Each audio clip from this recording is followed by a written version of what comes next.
back in the Cooper Road mini basement here. So we like to call our R&D basement. We are down at the bottom of this mini sport 5-speed. We've been talking about this just being a really difficult one to shift.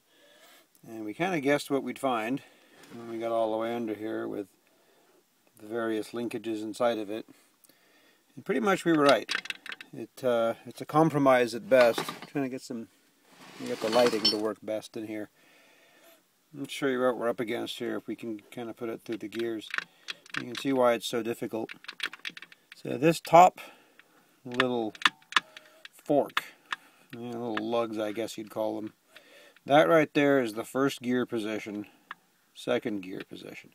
Now there's an awkward clunk right in the middle here that's got to do with the slop in this shaft.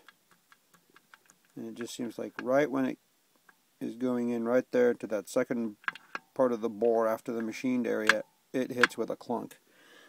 So in addition to all the sketchiness in the way this was put together, we're dealing with this clunk that's right in the middle of the shift, just out of the neutral gate.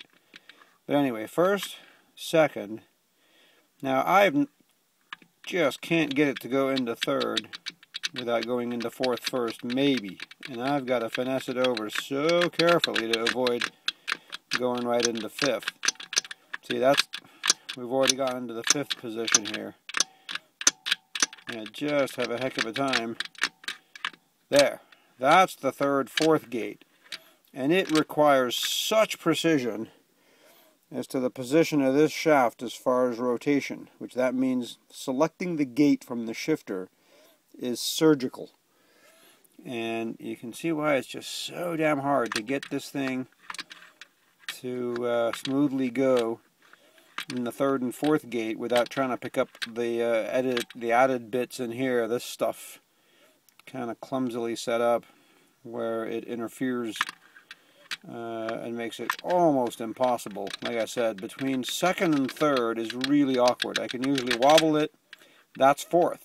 Fourth pushes that forward toward the input end if the fork was in place. I'll try to show that a bit later.